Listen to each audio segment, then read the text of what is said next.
This is the inside of the Auto-Sleeper Dorset ES. If I firstly move to the main control panel, just at the back of the van, I can press the button just here and turn the 12-volt system on. We then have a button next to it reading L and another one reading V. L is for leisure battery, V is for vehicle. If I now press L for leisure, it will display the condition of the leisure battery just here. Whichever battery you've selected on here, whilst you're hooked up to mains electricity, is the battery you are charging. So if I now press V for vehicle, you'll see it's slightly lower, but in a moment it will shoot back up again because it's now under charge. Also, whichever battery you've selected on here is the battery you are using to run the back end of the van itself.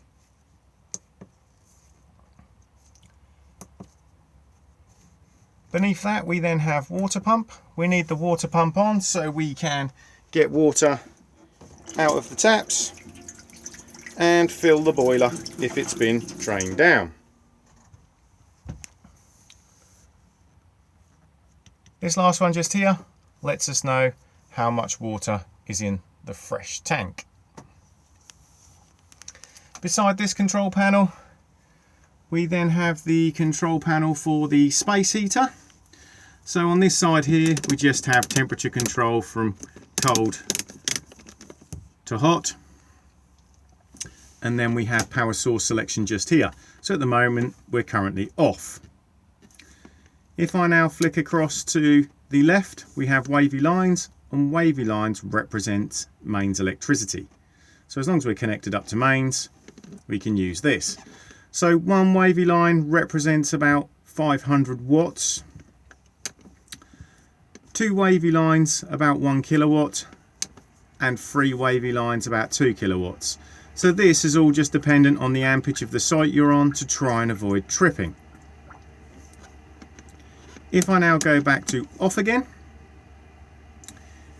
and now flick across one to the right, we have a little picture of a fan, and this is literally just the circulation fan on without any heat.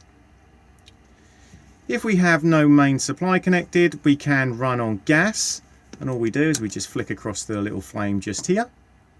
Once it's lit and running, a green light will appear here. If it fails to light, the red light will begin to flash here. And the red light will also flash if you're trying to run it on mains electricity and you have no mains available. The way it flashes is a bit like Morse code, and then within the manual it will tell you what the problem is. Once you've rectified the problem, you will need to reset this control panel. And the way you reset it is by turning it on and off. But it's not just literally just going like so and like so. You do have to be a little bit aggressive with it to reset it. So literally like this until the red light disappears. If I now come down to here, we have the controls for the hot water. And again, you'll see we have wavy lines for main supply. And this is a rocker switch. So if it's in the middle, it's off. So if I flick it up, we will be heating the hot water on main supply using about 1 kilowatt. And if I flick it down, we will be using 2 kilowatts. So again, just dependent on the amperage of the site you're on. And then beside that, if we have no main supply connected, we can heat hot water on gas. And again, when it's lit, a green light will appear. And if it fails to light, same again, we get the red flashing light like Morse code, and exactly the same if there's a problem with the main supply. And again, to reset it, we need to turn it on and off, and again we need to be aggressive. So we need to, if it's a electrical problem, rock it backwards and forwards until the red light disappears, and if it's a gas problem, rock this backwards and forward until the red light disappears. But again, we have a green light, the same as we did with the space heater, so everything is working absolutely fine.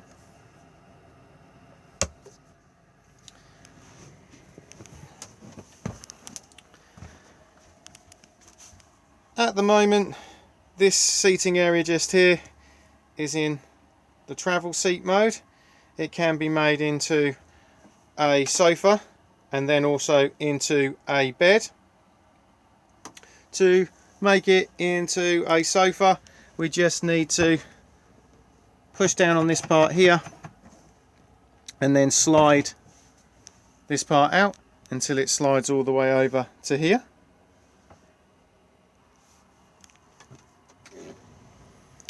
Before I completely slide this across, you will see that there are a few fuses just tucked down here. They are micro blade fuses.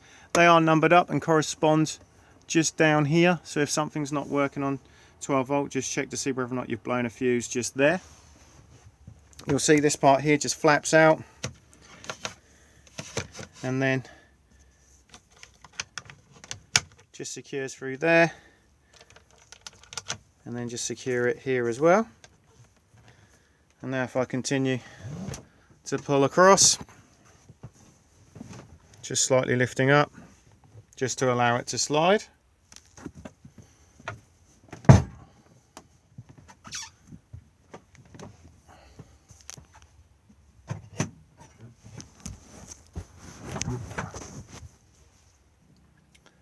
And then once we've slid all the way across, we can then just pop the infill in just there, and then we have a sofa. And as you can see, just by removing this back section just here, we then also have a single bed when the seat is rotated round as it is at the moment. To rotate the seats round, just push down on the red lever just here when they're in the forward facing position, and then slide them backwards and forwards on the bar. The seats are height adjustable on the levers on the sides. If I now just remove this cushion again, and we now just lift this all out of the way, you can see an inspection hole just here. So tucked down in this inspection hole is the leisure battery, and the boiler is also located in there as well. To drain the boiler down for winterization. So now I've illuminated the area. You can see the leisure battery just there and the boiler just there. And then you can see this little black lever just down here. So at the moment, that's the boiler drain valve, and it's in the locked position, so it's holding water within the boiler. To drain the boiler down, we just need to twist this to the right, and then it will begin to drop the water out of the boiler to drain itself off for winterization. If you are going to fully winterize the van, I always suggest that once you've also done this, you also open up all of the taps, because this will release any airlocks in the system and help it to drain off much better. Obviously, you do need to make sure that the water pump is turned off, or otherwise it will just frantically run trying to refill the boiler back up again. When it comes to repriming the system, fill up the fresh water tank, make sure all the taps are closed and that the lever is back into the position it currently is at the moment, and then turn the water pump back on again, and then it will begin to reprime the system back up again.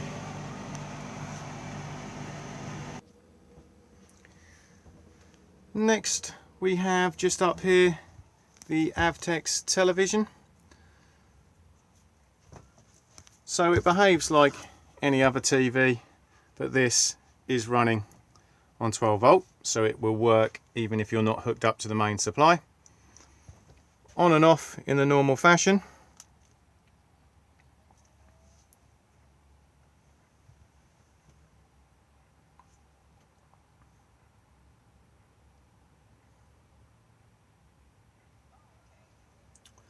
As you change location, it will need to be retuned in, and that can be done very, very quickly and easily just on this orange button just here.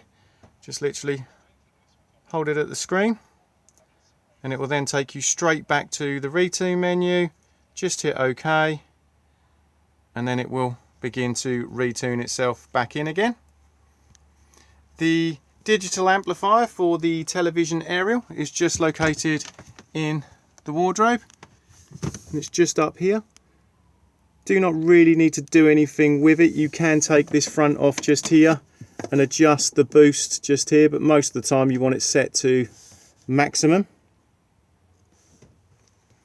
Also in here we have the infill for the double bed, which I will show you in a moment, and we also have one of the tabletops just here.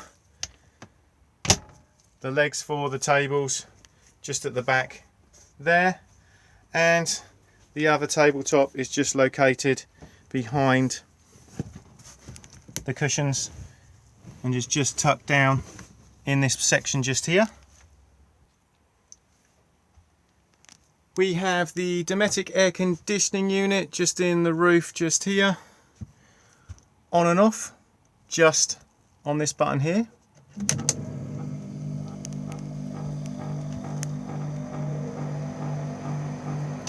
We then have fan speed, and then if the button is pressed in, it's on air conditioning, and if it's out, it's on heating. And then we control the temperature just here. We can slightly adjust the airflow as well by pulling down on these sections just here.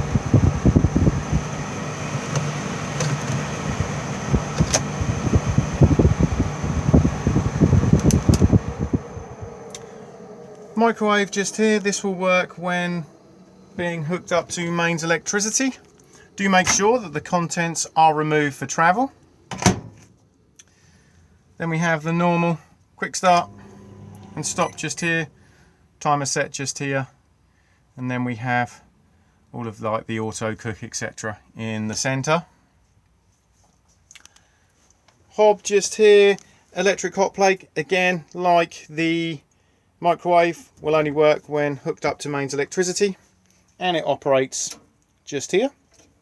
We then have the 3 gas rings, and it's just push in, twist and push the igniter.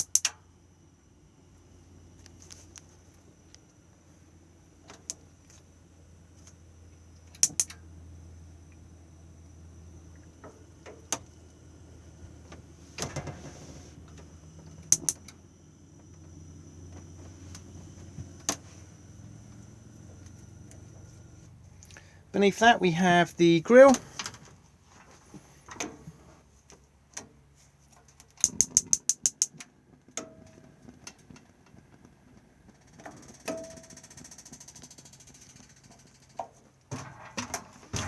And then the oven.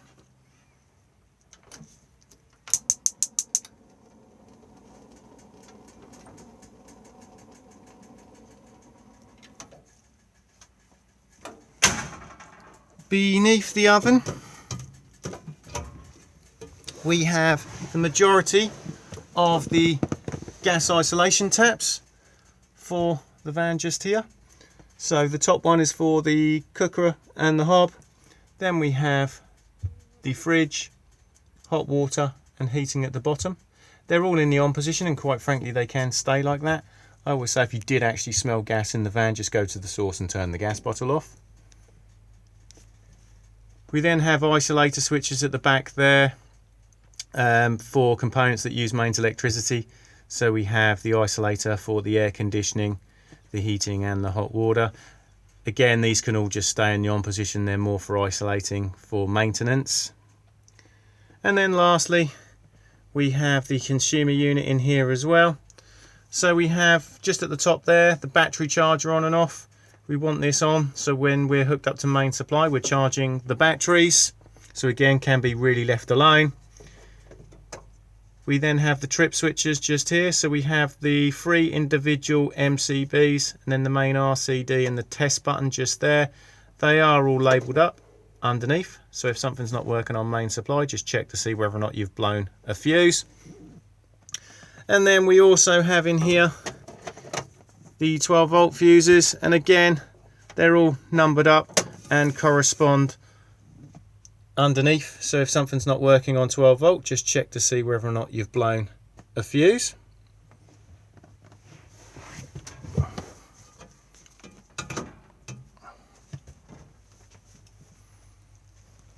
As we move to the back, we have the Dometic fridge.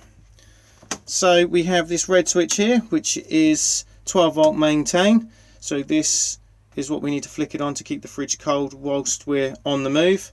It will illuminate as soon as the engine is started. We then have mains electricity just there, so as long as we're hooked up, this is what we want to run the fridge on. And then we control the temperature just there. If we have no main supply, we can run it on gas, and it's just done at this end just here. So temperature control just here, igniter just here, so just flick it and it will begin to flash like so.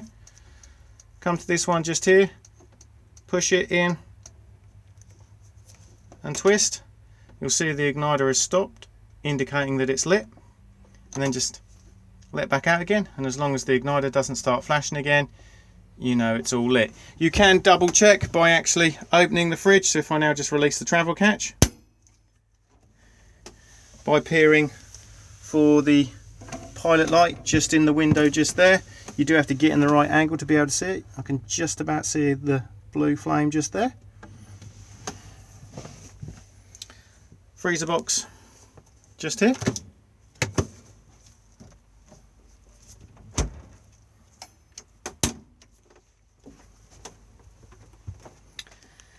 If we now come to the washroom,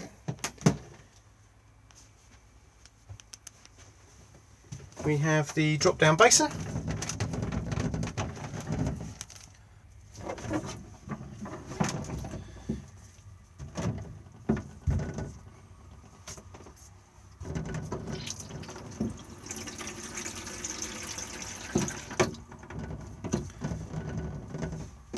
To drain it, just push it slowly and then the water will drain off. If you push it too quickly, it will just slosh out and then go all over the top of the toilet. Next we have the toilet. To open to the cassette, just slide across, blue button to flush. Level indicator just here, so this will illuminate to let you know when the cassette needs emptying, and then close back up again. If this has been left open and you try to remove the cassette from the outside, it will not come out. So if you do feel resistance, do just make sure that nobody's left this open. And we then have the shower just here.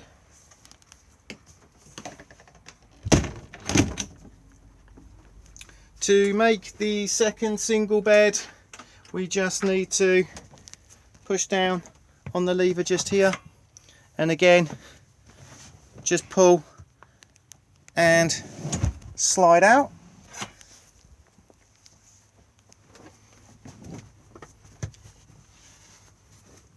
As you can now see, we also have storage beneath as well, and as you can now see, we then have the second single bed. If we are going to make it into a double, we need to pull out the lever just here. So if we slide the lever across and then pull the bar out,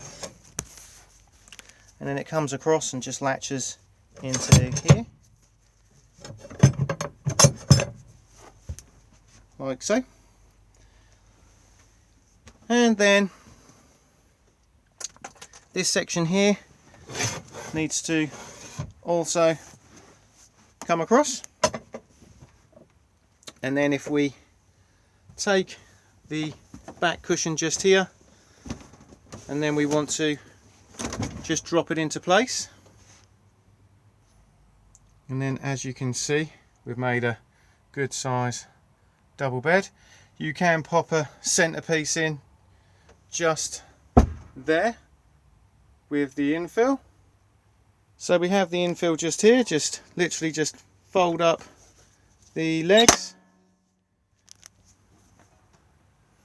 and then what we're then wanting to do is then drop it into the gap just there, and then it just drops into place like so.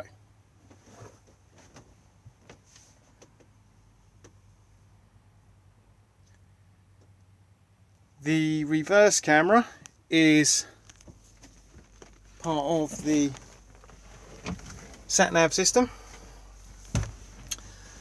So as soon as we now put the vehicle into reverse, it will then automatically come up.